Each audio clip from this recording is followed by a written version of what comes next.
Good morning to everyone and welcome to lecture number 44। आज हम 44 number का lecture पढ़ने वाले हैं। तो इस 44 नंबर के लेक्चर में आज हम डिस्कस करेंगे वो है आपका पेज नंबर 51 का आधा पार्ट 50%, यानी कि प्रैक्टिस 4 यानी कि प्रेजेंट परफेक्ट टेंस का टाइप 3। टाइप 3 क्या होता है? इंटेरोगेटिव, यानी जिसमें हैज़ और हैव को हम आगे कर देते हैं। देखिए कैसा था टाइप 3 आपका, इस तरह का था, जिसमें हैज़ और हैव को हमने आगे कर दिया था। और ये आपके पेज नंबर 49 पे आप देख सकते हैं टेबल नंबर टाइप 3 में, टेबल 3 टाइप 3 हैज़ को आगे करना है और सब्जेक्ट को पीछे करना है। तो क्या आगे या क्या पीछे लगा के क्वेश्चन मार्क लग जाएगा। तो इसी की हम प्रैक्टिस 4 यहाँ पे देखने वाले हैं टाइप 3 की। तो इसमें प्रेजेंट टेंस में वर्ब पूरी हुई है क्या, यानी कि वर्तमान काल में क्रिया पूरी हुई है क्या, ऐसा अर्थ ऐसा समझकर आपको इन पिक्चर को देखना है और जो विनोद यानी कि जोक्स पढ़कर दूसरों को बताना है। तो देखो यहाँ पे एक पिक्चर दे रखा है। अब इस लड़के के पापा हैं, इसको बोल रहे हैं तूने पढ़ाई की है क्या, तूने पढ़ाई की है क्या। अब क्या शब्द आ रहा है, यानी कि 3 टाइप का है। तो इसमें हेल्पर को आगे करना होता है। तो हेल्पर अपनों को नहीं पता है कि हेल्पर कौन सी आएगी, तो हम थोड़ा स्पेस छोड़ देते हैं, ये आपने जगह छोड़ दी। फिर पूरा प्रश्न पढ़ के आपको सब्जेक्ट निकालना है। तूने पढ़ाई की है क्या, किसने, तूने, तो क्या आ जाएगा यू। सब्जेक्ट आपने निकाल लिया। फिर सेंटेंस के पीछे ये क्या से हेल्पर आगे रख दी, है से प्रेजेंट की है, ई है प्रेजेंट परफेक्ट, तो ऑप्शन आएगा हैज़ और हैव।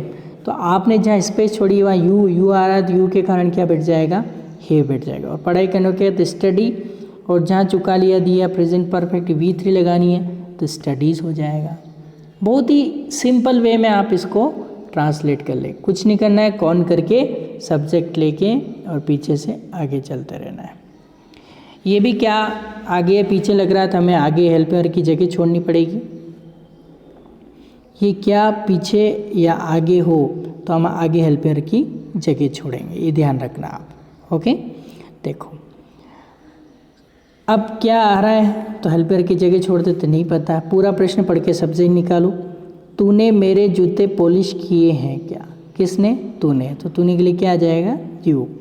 फिर एक एक चीज़ देखते हैं, क्या के लिए हेल्पर लगी, हैं से पता चला प्रेजेंट किए हैं, प्रेजेंट परफेक्ट। तो माइंड में 2 ऑप्शन आ रहे हैं, या तो आपको हैव लगाना है या आपको हैज़ लगाना है। तो अब यहाँ देखो आई भी यू दे के साथ हम क्या लगाते हैं, तो जहाँ जगह छोड़ी आप यू के कारण यहाँ क्या आ जाएगा है। पॉलिश करने को पॉलिश ही कहते हैं, लेकिन पॉलिश की हैज़ हैव के बाद वर्ब की कौन सी फॉर्म लगानी है, आपको V3 लगानी है। तो पॉलिश्ड हो जाएगा।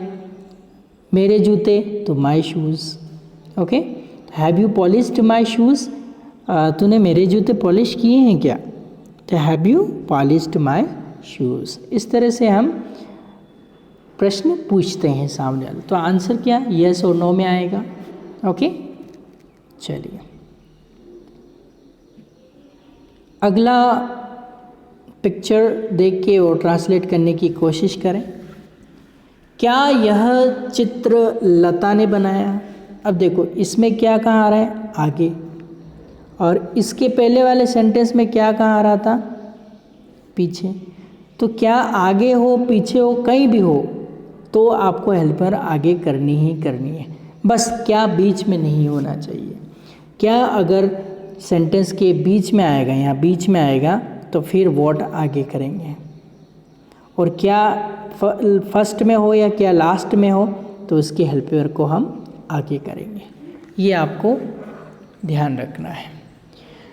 तो ये जो सेंटेंस है, क्या यह चित्र लता ने बनाया है? क्या यह चित्र लता ने बनाया है? तो क्या से शुरू हो रहा है? हेल्पर को आगे करना नहीं पता है, जगह छोड़ दो। फिर सेंटेंस के पीछे चलो।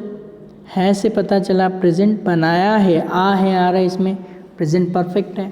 तो प्रेजेंट की पहचान हो गई। तो माइंड में दो ऑप्शन आए, या तो आपको हैव लगाना है या आपको हैज़ लगाना है, और वर्ब की थर्ड फॉर्म लगाना है।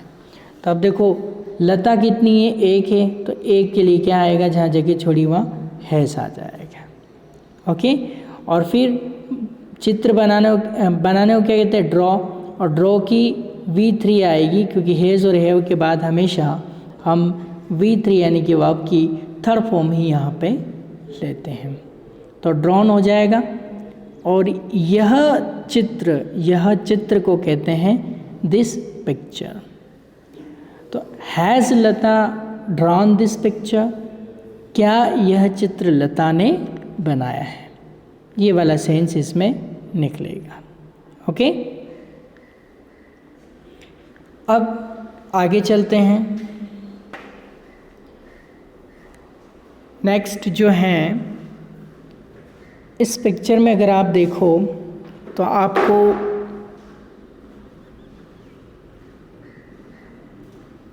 एक लड़का नज़र आ रहा है, और इसमें जो नीचे सेंटेंस लिखा हुआ है वो है, तूने आज का अखबार पढ़ा है क्या?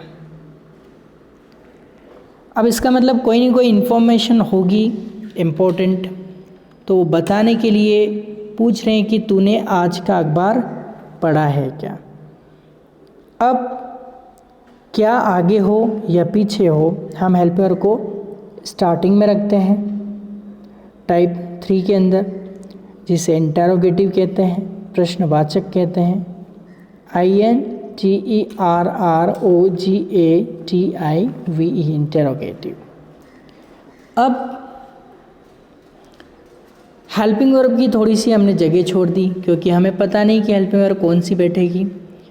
उसके बाद पूरा सेंटेंस पढ़ना है। तूने आज का अखबार पढ़ा है क्या? किसने? तूने। तो सब्जेक्ट आपने निकाल लिया यू। अब आपने जो जगह छोड़ी उसकी हम पूर्ति कर लेते हैं। ये क्या की?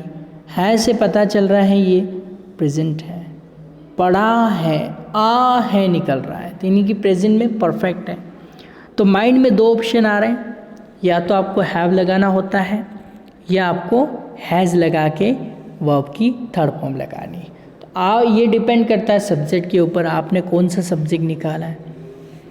आपने सब्जेक्ट निकाला है यू, तो यू के कारण यहाँ पे हमारा बैठ जाता है हैव। तो जहाँ पे आपने जगह छोड़ी है वहाँ पे आप लगा देंगे हैव। फिर रीड की तीनों फॉर्म एक जैसे, लेकिन पढ़ने में थोड़ा डिफरेंस आ जाता है। रीड, रेड, रीड, पढ़ा जरूर रेड जाता है सेकंड फॉर्म का, लेकिन स्पेलिंग सेम होती है। आज का अखबार, टुडेज न्यूज़पेपर। आज के अखबार को क्या कहते हैं? Today's newspaper. क्लियर? चलिए आगे चलते हैं।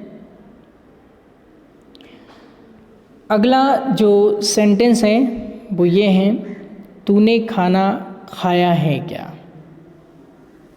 तूने खाना खाया है क्या? अब इसके फादर इसको पूछ रहे हैं कि तूने खाना खाया है क्या? इसका मतलब मैं खाना खा रहा हूँ, तूने खाया है क्या?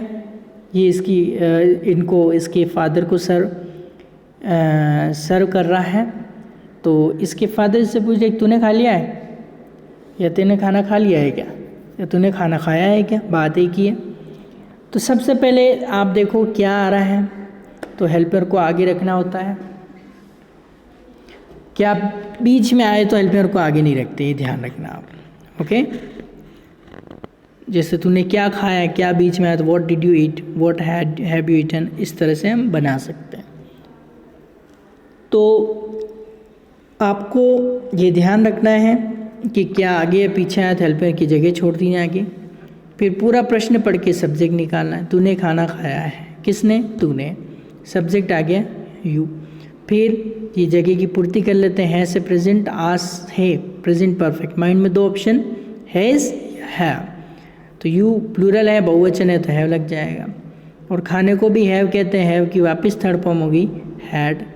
और इस खाने बने हुए क्या कहते हैं? मील। हैव मतलब खाना भी होता है, टेक मतलब खाना भी होता है, ईट मतलब खाना भी होता है। इतने तरह के सारे अर्थ इसमें इंक्लूड रहते हैं। ओके, तो यहाँ तक आपको कोई प्रॉब्लम, परेशानी इन 5 सेंटेंस के अंदर? चलिए, अब क्या से जब प्रश्न पूछा जाता है तो उत्तर जो होता है वो हाँ या नहीं में, यानी कि यस और नो में, यस और यस यस यस और नो में दिया जाता है। जैसे एक क्वेश्चन है नंबर 1 वाला, have you written a letter? Have you written a letter? क्या तूने एक पत्र लिखा है? अगर इसका जवाब हाँ में देना है तो आप कहेंगे यस आई हैव रिटन, या फिर यस आई हैव।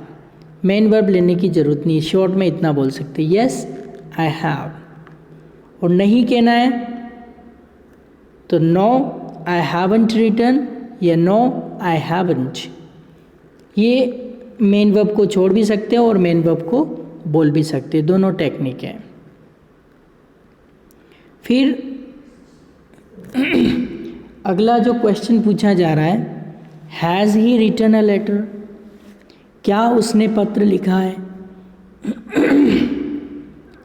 अब जवाब अगर हाँ में देना है तो यस ही हैज़ रिटन है और यस ही हैज़। दो तरीके हैं, देखिए, यस ही हैज़ रिटन और यस ही हैज़ रिटन यहाँ पे छोड़ भी सकते हैं। अ लेटर बोलने की आपको ज़रूरत, वर्ब तक लेना है, वर्ब को छोड़ के भी आप बोल सकते हैं। ये शॉर्ट आंसर हो जाएगा। और मना करना है तो नो ही हैज़ंट रिटन या फिर नो ही हैज़ंट। इस तरह से आप कुछ भी ले सकते हैं। ओके, जो आपको अच्छा लगे वो आप यूज़ कर सकते हैं। अब यहाँ पे जोक्स आए हैं, जोक्स को पढ़ लेते हैं। मदर और चिंटू के बीच की बातचीत है। उसकी मदर उसको कहती हैं, Chintu your examination is starting from today. आज से तेरी परीक्षा शुरू हो रही है। Have you finished all the preparations? क्या तेने सारी प्रिपरेशन पूरी कर ली है? तो चिंटू कहता है यस मदर, हाँ mummy. I have bought a new pen, मैं एक नया पेन ले आया हूँ। I have ironed my uniform, मैंने ड्रेस को प्रेस भी कर लिया है। Only my shoes are left to be polished, मेरे जूते ही बाकी हैं पॉलिश करने के लिए। तो उसकी मम्मी पढ़ाई से रिलेटेड बात करने की बात कर रही थी और वो बता रहा है कि हाँ मैं एक नया पेन लेके आ गया हूँ, मैंने यूनिफॉर्म पॉलिश कर लिए हैं और केवल जूते यूनिफॉर्म जो है वो आयरन कर दिए हैं और केवल जूते पॉलिश करने बाकी रह गए हैं। ये इसमें बताया हुआ। तो अब यहाँ पे आपको हाईलाइट करना है प्रेजेंट परफेक्ट को। तो कहाँ है? हैव फिनिश्ड, यानी कि प्रेजेंट परफेक्ट हो गया। फिर हैव बॉट, ये भी प्रेजेंट परफेक्ट हो गया। हैव आयरनड, ये भी प्रेजेंट परफेक्ट हो गया। तो इनको आप हाईलाइट या अंडरलाइन कुछ भी कर सकते हैं। ओके, चलिए अगले जॉक की तरह बढ़ते हैं और अगला जोक क्या है उसको समझते हैं हम। ये कह रहा है, ये जोक्स कह रहा है, फादर और चिंटू के बीच की बातचीत है। देखो क्या बातचीत हुई है। फादर कहते हैं, haven't you polished my shoes yet? अब पॉलिश्ड तो आप जानते हैं, शूज़ भी आप जानते हैं, अब येट मतलब अभी तक। तूने मेरे जूते अभी तक पॉलिश नहीं किए हैं क्या? तो फिर चिंटू बोलता है आई एम पॉलिशिंग दैम, मैं उनको पॉलिश ही कर रहा हूँ। This is second shoes in my hand, ये मेरे हाथ में दूसरा वाला जूता है, मैं पॉलिश कर ही रहा हूँ। उसके पापा बोलते हैं अभी तक तूने मेरे जूते पॉलिश नहीं किए हैं क्या? तो चिंटू बोलता है मैं पॉलिश कर ही रहा हूँ, ये दूसरा वाला जूता मेरे हाथ में है। तो फिर फादर कहते हैं have you polish the first one, पहले वाला तूने पॉलिश कर लिया है क्या? तो चिंटू कहता है I will polish it as soon as I finished with the second one, मैं बहुत ही जल्दी उसको पॉलिश करूँगा जब तक ये दूसरा वाला कंप्लीट हो। यानी कि जो दूसरा वाला जूता उसने लिया है वही पहला वाला जूता था, वो भी पॉलिश नहीं हुआ, और वो कह रहा है कि जब ये ख़त्म हो जाएगा तो मैं उसको पॉलिश करूँगा। ओके, अब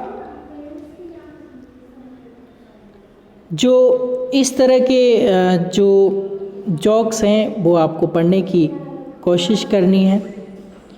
उसके बाद नेक्स्ट वाला जो है इसको हम देखते हैं, मदर और चिंटू के बीच की बातचीत है। तो इसमें क्या कहा हुआ है, मदर कहती है have you eaten all mangoes, क्या तेने सभी आम खा लिए हैं? अब यहाँ पे एक तो हैव आ रहा है, हैव मतलब एक प्रेजेंट का सिंबल है, और ईटन V3 आ रहा है। तो प्रेजेंट और परफेक्ट ऑलरेडी हम सेंटेंस से पहचान लेते हैं कि हैज़ हैव कहीं दिख रहा है, V3 दिख रहा है, तो ये प्रेजेंट परफेक्ट का सिंबल है। और पूरी इंग्लिश में V3 हमेशा परफेक्ट में आएगा, ING हमेशा कंटिन्यूस में आएगा। तो यहाँ पर आपको देखना है, जैसे मदर कह रही है कि have you eaten all mangoes, क्या तेने सारे आम खा लिए हैं? तो फिर चिंटू बोलता है आई हैवंट टच्ड वन, मैंने तो एक भी मैंगो को टच नहीं किया है। फिर मदर कह रही है then how is there only one mango in the plate, तो फिर इतने सारे आम थे, अगर तेने एक भी मैंगो टच नहीं किया है तो फिर जो प्लेट में केवल एक ही मैंगो कैसे बचा है, एक ही आम कैसे बचा है? तो फिर चिंटू बोलता है only that is the mango which I haven't touched. अब ये प्लेट में पड़ा हुआ केवल इसको ही टच नहीं किया, इसका मतलब बाकी सभी को टच किया, इसका मतलब वो सारे खा गया, जबकि वो झूठ बोल रहा था। तो इस तरह से आपको इसमें हाईलाइट करने हैं प्रेजेंट परफेक्ट कहाँ है। देखिए हैव प्रेजेंट है, ईटन परफेक्ट है, हैवंट ये प्रेजेंट है, टच्ड ये परफेक्ट है। फिर और देखिए हैवंट प्रेजेंट है, टच्ड परफेक्ट है। तो इस तरह से हमें हाईलाइट करने हैं और ये अपनी लैंग्वेज में हमें दूसरे को बताना है, लेकिन अर्थ नहीं बदलना चाहिए, अर्थ वही रहना चाहिए। आप लैंग्वेज दूसरी यूज़ कर सकते हैं। क्लियर? तो यहाँ तक अगर आपको कोई प्रॉब्लम है तो आप जो पेज के ऊपर कॉर्नर पे व्हाट्सएप नंबर दे रखे हैं 7568077458, इस पे आप मुझे ऑडियो व्हाट्सएप पे ऑडियो भेज सकते हैं। तो इस तरह से ये प्रैक्टिस 4 का जो टाइप 3 है इसको आपको कंप्लीट करना है। ओके, और इसके बाद यहाँ पे जो भी परफेक्ट के सिंबल हैं, परफेक्ट मतलब थर्ड फॉर्म और हैज़ मतलब प्रेजेंट के सिंबल को आपको हाईलाइट करना है या अंडरलाइन भी आप कर सकते हैं। उसके बाद 1, 2, 3, 4 और ये 5, इन 5 सेंटेंस को ट्रांसलेट भी आपको करना है। तो इस लेक्चर में हम इतना ही देखेंगे। That's it for today. We will meet tomorrow with a fresh lecture. Till then, goodbye and take care. Have a nice day.